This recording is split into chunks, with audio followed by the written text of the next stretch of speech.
دوستا و همکاران عزیز سلام، امیدوارم که حال همه شما خوب باشد.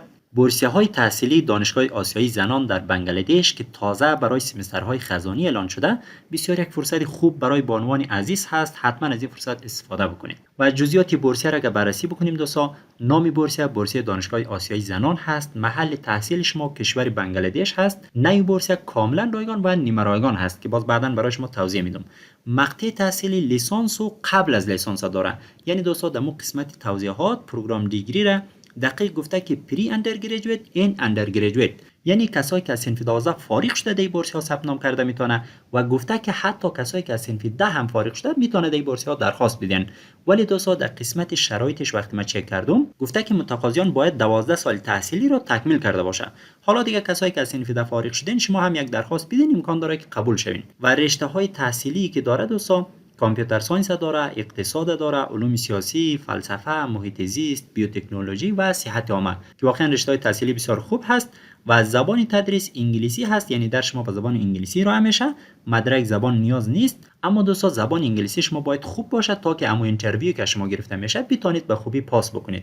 و جنسیت فقط بانوان هست، یعنی فقط میتونه بانوان در بورسیه ها درخواست بده. خب بیاین که امتیازات بورسیه رو ببینیم که امتیازات بسیار خوب داره. یعنی دوستا این دانشگاه به دانشجویان کمک مالی میکنن، از جمله بورسیه های کامل و جزئی. یعنی بورسیه های کامل برای شما داده میشه یا بورسیه های نیمه رایگان داده میشه که اگر شما بورسیه های کامل گرفته بتونید هزینه کامل را پرداخت میکنه، مثل پرداخت فیس کامل دانشگاه، لیلی رایگان و غذا، مراقبت های پزشکی، هزینه کتاب های درسی و سفر به خارج را پوشش میدن. یعنی همین مصارف کامل از طرف دانشگاه آسیایی زنان پوشش داده میشه. و اگر باز شما بورسیه های نیمه رایگان دریافت کردین، بعضی مصارف به دوش خود دانشجو خواهد بود، بعضی مصارف دیگه خود شما امکان داره که پرداخت بکنید. مثلا فیس کامل دانشگاه رو اونا پرداخت میکنه، شاید برای شما لیلیه و غذا هم داده شوه، ولی بعضی مصارف دیگه رو شما باید پرداخت بکنید، یا شاید هم مصرف غذا به دوش خود شما باشه که نیمه رایگان دیگه دقیق توضیح نداده که کدام مصارف مربوط شما میشه و کدام مصارف مربوط دانشگاه میشه. خب بیاین که شرایط بورسیه رو دقیق ببینیم دوستا. گفته که فقط بانوان واجد شرایط هست، یعنی فقط بانوان میتونه دی بورسیه درخواست بدن. و گفتم متقاضیان باید 12 سالی تحصیلی رو تکمیل کرده باشه.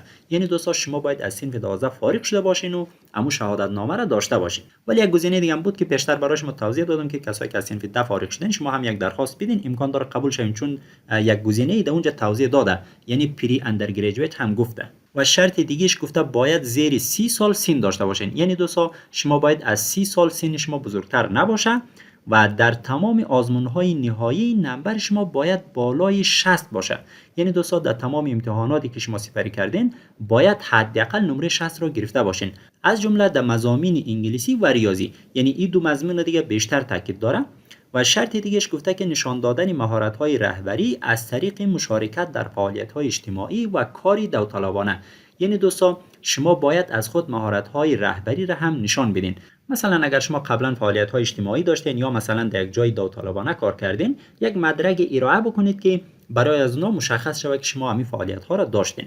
و دیگه گفته که متقاضیان دارای مهارت‌های رهبری باشند که باز هم دمی ربط داره. یعنی شما باید دارای مهارت‌های رهبری باشین، چون تاکید از این دانشگاه بیشتر روی مهارت‌های رهبری است که می‌خواین زنان توانایی‌های رهبری پیدا بکنن. خب بیاین که برای شما راهنمایی بکنم که چگونه خود ثبت نام بکنید. دوستان نحوه ثبت نام آنلاین هست، یعنی یک اپلیکیشن فرمی آنلاین وجود داره که شما باید رو خانه‌پوری بکنید و سابمیت بزنید. و تاریخ شروع ثبت نام البته برای سمسترهای خزانی، یعنی که جدید اعلان شده، 8 آپریل 2024 بود و تاریخ ختم ثبت نام 1 آگوست 2024 هست. تا این تاریخ دیگه شما ثبت نام کرده میتونید. حتما دوستا ثبت نام بکنید و این فرصت از دست ندید. و یعنی هم لینک وبسایت برای معلومات ثبت نام هست، میره در قسمت توضیحات ویدیو قرار دادیم. روی ازو که کلیک کردین دوستا وارد اینی صفحه میشین که وبسایت همین دانشگاه هست. زمانی که وارد صفحه شدین دوستا بیاین کمی پایینتر، در اینجا دیگه معلومات کامل از این بورسیه رو مانده، حتما این رو بخونید یک بار. و در اینجا گفته که تا کدام تاریخ وقت داره که ثبت نام بکنید.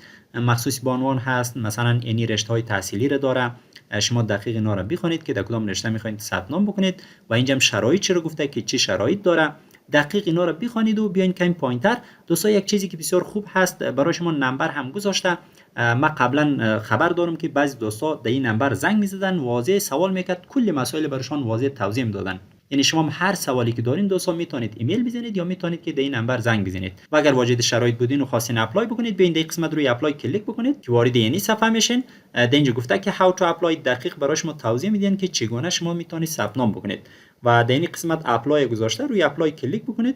بعد این صفحه باز میشه دوستا که در اینجا دیگه شما انتخاب میکنید که برای کدام مقطع تحصیلی میخواین درخواست بدین که شما دیگه برای مقطع لیسانس میخواید ثبت نام بکنید چون این بورس ها برای مقطع لیسانس هست. من در این قسمت روی اپلای آنلاین کلیک میکنید و وارد این صفحه میشین. زمانی که وارد صفحه شدین دوستا بیاین روی نیو اپلیکنت کلیک بکنید. اول یک راجستریشن میخواد راجستر بکنید، بعد اپلیکیشن فرم پر بکنید و سابمیت بکنید. و یک نکته هم برای شما بگم دوستا که اگر در قسمت ثبت نام مشکل دارید میتونید به دفتر ما تشریف بیارین که ثبت نام شما دقیق انجام شود. آدرس دفتر و آدرس صفحات اجتماعی ما در قسمت توضیحات ویدیو قرار داده شده، میتونید از اونجا استفاده بکنید. لطفاً این ویدیو رو هم لایک بکنید. دوستانی که تا هنوز کانال ما رو سابسکرایب نکردین سابسکرایب کنید تا ویدیوهای بعدی ما رو هم از دست ندید.